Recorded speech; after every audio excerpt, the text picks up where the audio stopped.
11장 23절에서 24절 말씀 되겠습니다. 자리에 일어나셔서 마가복음 11장 23절에서 24절 말씀 두 절이니까 같이 한번 읽어보겠습니다. 시작. 진실로 내가 너희에게 이르노니 누구든지 이 산에게 이르기를 옮겨져서 바다에 빠지라 하며 마음속으로 의심하지 아니하고 자기가 말하는 그것들이 이루어질 줄 믿으면 그가 무엇을 말하든지 다 받으리라. 그러므로 내가 너희에게 이르노니 너희가 기도할 때에 무엇을 원하든지 너희가 그것들을 받는 줄로 믿으라. 그리하면 너희가 그것들을 받으리라. 아멘. 잠시 기도하겠습니다. 고마우신 주님 감사합니다. 오후 시간에도 또 저희들 또 동일하게 또 주의 말씀을 또 듣고자 이 자리에 나왔습니다. 피곤치 않게 하여 주옵시고 주의 말씀이 우리들의 심령을 바로 세울 수 있는 귀한 시간 될 수 있도록 인도해 주시옵소서. 하나님 정말로 이 마지막 때에 우리 사랑하는 모든 성도님들 기도의 용사가 되게 인도해 주시옵소서. 예수님 이름으로 기도를 드립니다. 아멘. 자리에 앉으시겠습니다. 오늘은 마가복음 11장 23절에서 24절까지 말씀 통해서 산을 옮기는 기도의 비밀이라는 제가 거창한 제목을 한번 세워봤습니다. 원래는 제가 원고에다가 뭐라고 적었냐면 뭐든지 구하면 다 받습니까? 라는 제목으로 했다가 조금 도전적인 것 같아서 산을 옮기는 기도의 비밀이라는 제목으로 바꿔봤는데, 참 오늘 본문의 말씀은 참 기도와 관련돼서 굉장히 유명한 말씀 중에 하나입니다. 기도의 힘, 또 기도의 능력, 기도하면은 능치 못함이 없다. 정말로 간절히 기도하면 이 산을 들어서 저 바다에 던지우리라 해도 그대로 될 것이다. 그러니 기도해라. 우리가 이 말씀을 이렇게 받아들이고 있습니다. 그런데 이제 질문하고 싶은 게, 정말로 우리가 산을 명하여 바다로 빠져라라고 기도하면 정말 그렇게 될까요? 이게 고개를 끄덕이시는 분들이 계시고요. 여전히 불신과 의심으로 이 말씀을 보시는 분들이 계시는데,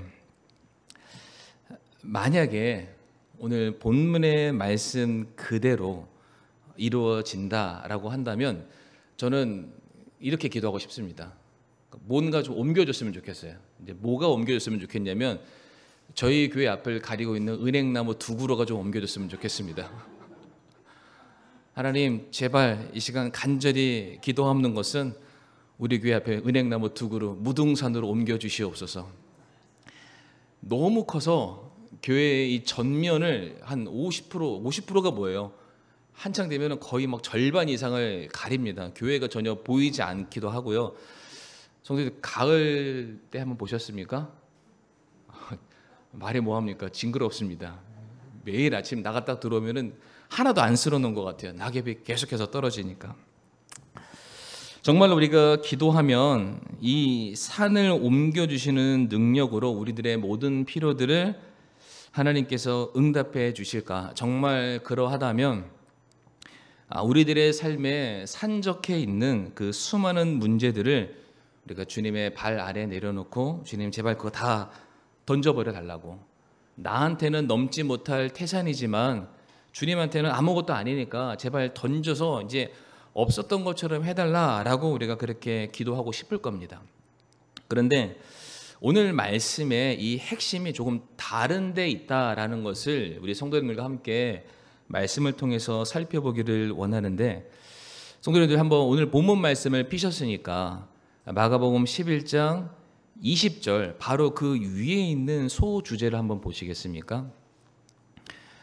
마가복음 11장 20절부터 21절 말씀 보게 되면 무화과 나무의 교훈이 나옵니다. 그러니까 오늘 본문에 이 산을 들어서 저 바다에 던지라는 이 말씀은 그것 자체로 존재하는 말씀이 아니라 무화과 나무 비유를 통해서 결론 내리기 위해서 주어진 말씀이다라는 것을 이제 우리가 알 수가 있는데, 제가 이제 앞에 화면에 띄워놨습니다.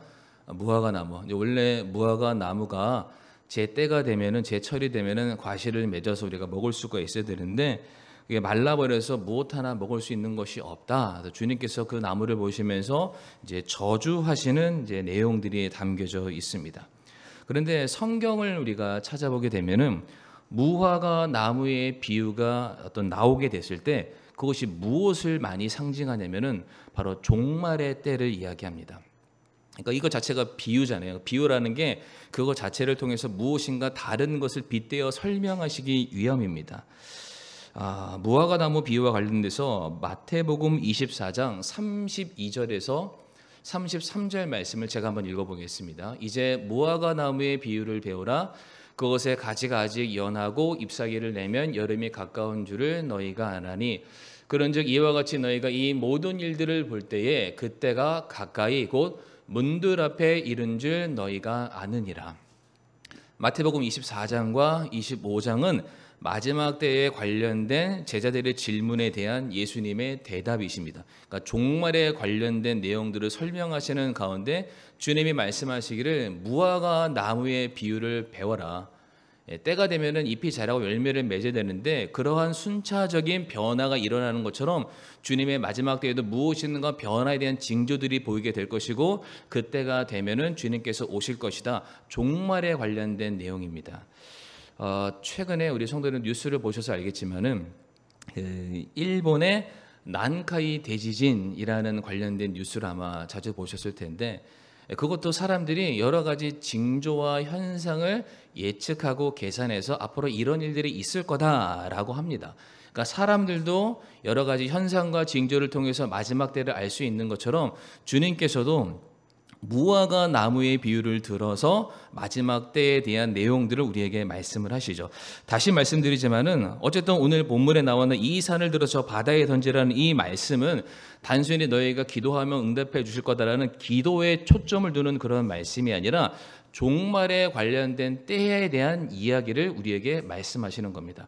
마지막 때가 되면은 이 산이 들어서 저 바다에 던져지는 그러한 일들이 일어나게 될 것이다 라는 말씀을 우리에게 주고 계시는데 성도님들에게 오늘 본문의 이해를 돕고자 또 다른 본문 하나 말씀을 찾아볼 텐데 스가랴 14장 4절의 말씀 되겠습니다. 우리 이 말씀을 우리 화면을 보시면서 천천히 한번 읽어보겠습니다. 시작. 그날에 그분의 발이 예루살렘 앞 동쪽에 있는 올리브산 위에 설 것이요 올리브산이 거기에 한 가운데서 동쪽과 서쪽으로 갈라짐으로 심히 큰 골짜기가 생길 것이며 그 산의 반은 북쪽으로 그 산의 반은 남쪽으로 이동하리라. 아멘. 사도행전 1장에서 주님께서 이제 부활 승천하셨습니다. 그 승천하신 장소가 우리가 올리브산, 감람산이라는 걸 우리가 알고 있는데 이 스가랴 말씀 보게 되면은 그 주님께서 승천하셨던 주님께서 다시 내려오시게 될 것이다라는 그 말씀, 예언적인 종말에 관련된 말씀을 우리에게 주고 있는데 올라가셨던 그 자리에 그대로 올리브산 위에 주님의 발이 서게 된다라고 말씀을 하십니다. 그때 어떠한 일이 일어나게 되냐면은 올리브산이 동과 서로 쫙 하고 반쪽이 돼서 하나는 북쪽으로 하나는 남쪽으로 이동하게 된다라고 말하고 있습니다. 그러니까 마지막 때의 특징으로 산이 등장을 하고 있고요. 그 산이 이동하게 된다라고 말을 하고 있습니다. 그렇죠? 근데 스가랴 말씀에서 여기서 이동하게 되는 산, 갈라지는 산을 어떠한 산이라고 말하고 있습니까? 상반절에 나와 있죠. 올리브 산입니다. 많고 많은 다른 산, 주님께서 원하시면 기분 좋은 그런 산이 아니라 딱 지정하셨어요. 주님께서 올라가셨다가 다시 내려오실 올리브산이 그렇게 될 것이다. 그런데 성도님들 오늘 본문으로 다시 돌아와서 마가복음에서 주님이 제자들에게 말씀하셨잖아요. 이 산을 들어서 바다에 던지우라 해도 너희가 믿는 대로 그리 될 것이다. 그러면은 주님께서 말씀하시는 이 산은 어떠한 산일까? 마가복음 11장 12절의 말씀 보게 되면 예수님께서 이 말씀을 하시고 계시는 장소가 12절에 베다니라고 되어 있습니다. 확인이 되셨나요? 그렇죠. 그런데 쭉 올라가서 그 베다니가 어디냐? 마가복음 11장 1절에 무엇이라고 되어 있습니까? 화면에는 없습니다. 성경을 보세요. 뭐라고 되어 있습니까? 베다니는 어디에 있다? 예, 올리브 산에 있다.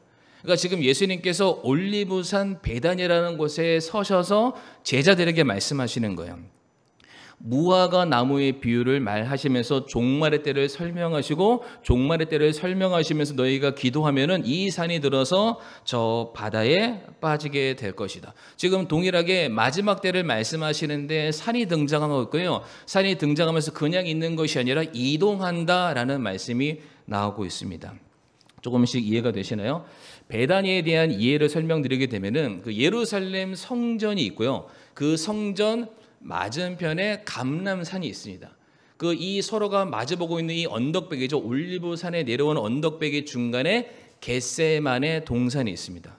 그리고 정확하게 그 반대편이 베다니입니다. 지금 같은 산 안에서 장소만 다른 곳에서 주님께서 왔다 갔다 하시는 거예요. 마가복음 11장이 예수님께서 올리브산에서 성전으로 왔다 갔다 사역하시다가 그 중간에 있는 무화과 나무를 보시면서 그 무화과 나무를 저주하시는 그런 장면이 되겠습니다. 어쨌든 간에 주님께서 서신 바로 그 산 올리브산을 향해서 주님이 말씀하시기를 이 산을 들어서 저 바다에 던지우라 해도 그리 될 것이다 라고 말씀하십니다. 이게 무엇과 관련이 있다고요? 종말의 사건과 관련이 있습니다. 성경에서 또 한 군데 종말이 됐을 때 주님이 오셨을 때에 이와 같은 현상이 일어날 것에 대한 말씀을 이사야 40장 4절에서 5절은 이렇게 말하고 있습니다. 같이 한번 읽어보실까요? 시작. 모든 골짜기가 도두어지며 모든 산과 작은 산이 낮아지고 구부러진 곳이 곧게 되며 험한 곳이 평탄하게 될 것이요 주의 영광이 나타나고 모든 육체가 함께 그것을 보리라. 주의 입이 그것을 말씀하셨느니라. 아멘. 이 말씀을 잘 보게 되면 주님의 영광이 나타나시게 될 때에, 주님이 다시금 이 땅에 재림하시게 되었을 때에 모든 육체가 무엇을 본다라고 말하고 있냐면은 높은 곳은 낮아지고 낮은 것은 메워지는, 모든 지면들이 새롭게 평탄화 작업되는 그런 사건들이 일어나게 될 것이다 라고 말씀을 하십니다. 질문 한번 해보겠습니다. 예수님께서 다시금 이 땅에 내려오시면은 내려오시는 목적과 이유가 어디에 있습니까? 네, 이 땅에 주님의 그 왕국을 건설하시, 천년왕국, 우리가 알고 있는 천년왕국을 새롭게 건설하시기 위함이신데 모든 공사가 그렇습니다. 제일 처음에 건물을 짓기 전에 뭐부터 하죠? 평탄화 작업부터 합니다. 물론 기초를 파죠. 하지만 그 기초도 제대로 서기 위해서 평탄화 작업부터 합니다. 그러니까 주님께서 이 땅에 내려오실 때 어떠한 사건이 일어나냐면은 높은 것은 낮아지고 낮은 것은 메워지는 거예요. 만약에 그것이 높은 산이라면은 그것을 들어서 그게 어디로 갑니까? 바다로 가게 되는 거죠. 가장 깊은 골짜기가 있는 바다입니다. 그러니까 지금 오늘 본문 마가복음 11장에서도 마지막 때 종말의 때를 말씀하시면서 산을 들어서 바다라는 골짜기에 던질 것이다 라고 말씀하고 계시고요. 스가랴 14장에서도 주님께서 오시면 산이 갈라지면서 북으로 남으로 이동하게 된다. 그런데 그 이동의 모습을 이사야에서는 뭐라고 말하냐면은 높은 곳은 낮아지고 낮은 곳은 높아지는 평탄화 작업될 것이다. 그 이후에 바로 그 자리에 주님께서 다스리실 주님의 나라가 세워지게 되는 것입니다.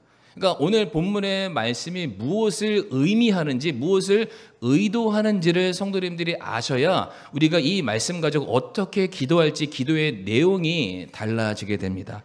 그래서 다시 한번 이와 같은 이해를 전제로 오늘 본문을 다시 한번 읽어보도록 하겠습니다. 오늘 본문 마가복음 11장 23절에서 24절 말씀인데요. 같이 한번 읽어보실까요? 시작. 진실로 내가 너희에게 이르노니 누구든지 이 산에게 이르기를 옮겨져서 바다에 빠지라 하며 마음속으로 의심하지 아니하고 자기가 말하는 그것들이 이루어질 줄 믿으면 그가 무엇을 말하는지 다 받으리라. 여기까지만 읽을게요. 뭐라고 되어 있습니까? 누구든지 이 산에 이르기를 옮겨져서 바다에 빠지리라 하며 마음속으로 그것을 의심하지 아니하고 자기가 말한 그것들이 이루어질 줄 믿으면 그가 무엇을 말하든지 다 받는다. 이 빠지는 일이 무슨 사건이라고요? 종말의 사건이고 종말 때는 누가 오십니까? 예수님이 오신다. 그러니까 이 산이 빠지는 사건은 어떤 것을 믿는 거예요? 주님께서 다시 오신다. 주님의 나라가 이 땅에 다시금 서게 될 것이다 라는 믿음을 가진 사람을 말합니다. 그러니까 단순히 제가 기도했던 것처럼 하나님 은행나무 두 그루 뽑아서 무등산에 던질 수 이러한 내용이 아니라 본문의 배경 자체가 주님의 다시 오심에 대한 성도의 믿음을 촉구하는 그런 내용이 되겠습니다. 24절 말씀도 읽어보실까요? 시작. 그러므로 내가 너희에게 이르노니 너희가 기도할 때에 무엇을 원하든지 너희가 그것들을 받는 줄로 믿으라. 그리하면 너희가 그것들을 받으리라. 아멘. 그러니까 이 믿으라는 이 말씀의 핵심은 주님께서 다시 오실 것이고 주님께서 다시 오시게 되면은 모든 것이 새롭게 될 것이다 라는 그러한 말씀입니다.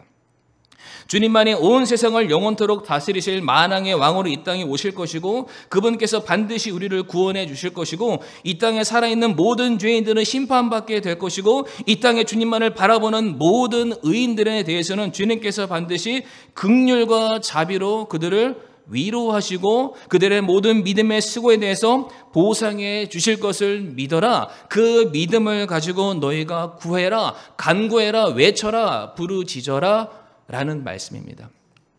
물론 이 모든 말씀을 다 풀어서 주님께서 편하게 설명해 줬으면 얼마나 좋겠어요. 그러나 우리가 성경의 전후와 여러 가지 문맥들을 합쳐서 설명해 보면은 오늘 말씀은 단순히 하나님 내 앞을 가로막고 있는 이 쓸데없고 불편한 모든 것들 그냥 던져주세요 라는 기도가 아니라는 것입니다. 생각해 보세요. 주님께서 다시 오시면은 모든 것들이 싹 다 없어집니다. 그리고 거기에 주님이 세우신 주님의 뜻만이 세워지게 될 텐데 바로 그와 같은 상황 가운데 성도들이 주님 여전히 내가 바라는 이 땅에 바벨탑을 세워달라고 기도하는 게 맞겠습니까? 여전히 잘 먹고 잘 살게 해주세요라는 그런 기도가 맞겠습니까? 아닙니다. 오늘 본문을 통해서 주님이 말씀하시는 것은 내가 반드시 다시 올 것이다. 그리고 모든 것들을 내가 다 이룰 것이다. 모든 무너졌던 것들이 다시금 새롭게 회복될 것이다. 실제로 창세기 6장의 노아 홍수 때 이 땅의 모든 사람들이 죄가 관영한 것을 보시고 주님이 그 땅을 다 엎으셨습니다. 그 엎어져서 엉클어졌던 주님의 그 창조의 질서가 다시금 새롭게 이루어지는 재창조의 역사가 일어나게 된다는 것입니다. 그렇기 때문에 성경은 성도들에게 무엇을 구하라라고 말하고 있냐면 마태복음 6장 33절 말씀 보게 되면 오직 너희는 첫째로 하나님의 왕국과 그분의 의를 구하라. 그리하면 이 모든 것을 너희에게 더하시리라 라고 말씀하십니다. 생각해 보세요. 주님의 나라는 지금이라도 올 수 있습니다. 주님의 다시 오심은 지금 우리가 눈을 깜빡이는 이 순간 가운데서도 얼마든지 이 땅에 임할 수가 있는 것이죠. 그렇다면 우리가 구해야 될 것은 내 나라와 내 왕국과 내 가족을 위한 것을 구하는 것이 아니라 지금이라도 세워질 하나님의 왕국과 그분의 영광을 위해서 우리가 기도해야만 합니다. 그러면 우리가 그분의 백성이기 때문에 이 땅에 왕국을 세우실 왕께서 우리 사랑하는 백성들의 모든 삶의 필요를 그냥 채워주실 수밖에 없는 것이죠. 네. 천국에는 핸드폰도 없을 겁니다. 네. 알람도 없을 거예요. 네. 그때는 우리가 정신이 또렷하니까요. 우리가 데살로니가서 1장 11절에서 12절 말씀도 한번 읽어볼까요? 여기도 우리가 구해야 될 기도의 내용이 이와 같음을 말씀하고 있는데요. 읽어보겠습니다. 시작. 그러므로 우리도 항상 너희를 위하여 기도함은 우리 하나님께서 너희를 이 부르심에 합당한 자로 여기시고 자신의 선하심의 모든 선한 기쁨과 또 믿음의 일을 권능으로 성취하시게 하려 함이며 또 우리 하나님과 주 예수 그리스도의 은혜에 따라 우리 주 예수 그리스도의 이름이 너희 안에서 영광을 받고 너희가 그분 안에서 영광을 받게 하려 함이라. 아멘. 그러므로 우리도 항상 너희를 위하여 기도함은 우리가 지금 당장 무릎 꿇고 하나님께 구해야 될 것은 다른 것이 아니죠. 제일 먼저 부르심에 합당한 자로 여김받게 해달라고. 주님의 나라가 지금도 올 수 있거든요. 지금 일본 사람들은 그 난카이 대지진이 언제 일어날지 몰라서 예의주시하면서 살아가고 있습니다. 정말로 삶의 마지막 순간을 그들은 지금 준비하면서 살아가고 있습니다. 근데 우리 성도 역시 우리가 그러한 모습으로 살아가야 됩니다. 우리가 지금 바라보는 모든 세상의 사건과 뉴스들이 이미 성경에 나와 있는 모든 사건들과 너무나도 명확하게 매치가 되고 있습니다. 이 시간 이게 뭐다 이렇게 말씀드리지는 않겠습니다만은 우리가 너무 잘 알고 있잖아요. 지금 살고 있는 이 시대가 이미 마지막 끝에 가장 마지막 시대에 우리가 서 있다라는 것을 알고 있습니다. 그런데 그때 주님의 나라가 이 땅에 서게 될 것입니다. 그러면 우리가 주님 만날 그 순간을 고대하며 기도해야 됩니다. 더 많은 것들을 얻기 위해서 그런 것이 아니라 주님이 세우실 그 나라에 내가 과연 합당한 자로 제가 서 있습니까? 내가 여전히 주님과 올바른 관계를 맺으며 살아가고 있습니까? 내가 하나님 안에서 평안함을 누리며 살아가고 있습니까? 내가 영적으로 깨어서 세상과 손붙잡고 타협하며 살아가는 것이 아니라 주님의 다시 오심을 손꼽아 기다리며 그것을 위해서 오늘도 눈물로써 이 밤을 지새우고 있습니까? 그리고 하나님의 약속의 말씀이 내 삶에 반드시 성취될 것을 믿음으로 말미암아 비록 이 땅에서는 이 세상에서는 무엇인가 손해보고 불편하고 어렵고 눈물로 점철된 그런 하루하루를 살아가고 있지만 그럼에도 불구하고 내일이라도 서게 될 주님의 그 나라에 제가 합당한 자로 신실한 자로 충성된 자로 제가 세움을 받길 원합니다. 그 믿음이 내게 있게 하여 주시옵소서. 하나님 나라에 합당한 자의 모습을 제가 갖게 하여 주시옵소서. 이것이 오늘 우리가 해야 될 기도가 아닌가 그렇게 생각이 됩니다. 괜히 앞에 있는 산, 빌딩, 아파트 이런 거 놓고 기도하지 마시고 그런 모든 것들 다 무너뜨릴 주님의 나라가 이 땅에 임하게 되었을 때 과연 그때에 나는 어떠한 자로 불림받게 될 것인가, 어떠한 모습으로 그 나라에 들어가게 될 것인가, 그것을 놓고서 하나님께 올바른 관계를 추구하시는 그 약속을 붙들고 기도하시는 저 우리 사랑하는 성도님들이 되시기를 바라겠습니다. 이 시간 다 같이 머리 숙여서 오늘 말씀 놓고 기도할 때 정말로 주님께서는 우리가 구하면 다 들어주십니다. 그런데 들어주시는 것은 철저하게 하나님의 나라에 합당한 내용들이 되고 우리가 철저하게 예수님을 더 닮아갈 수 있는 기도의 내용이어야만 합니다. 그래서 이 시간 우리 다 모든 거 내려놓고 정말로 제가 주님 보시기 합당한 자 되게 해달라고 세상 근심 걱정 다 내려놓고 주님의 발 아래만 온전하게 설 수 있는 그 믿음이 저에게 있게 해달라고 기도해 주시길 바랍니다.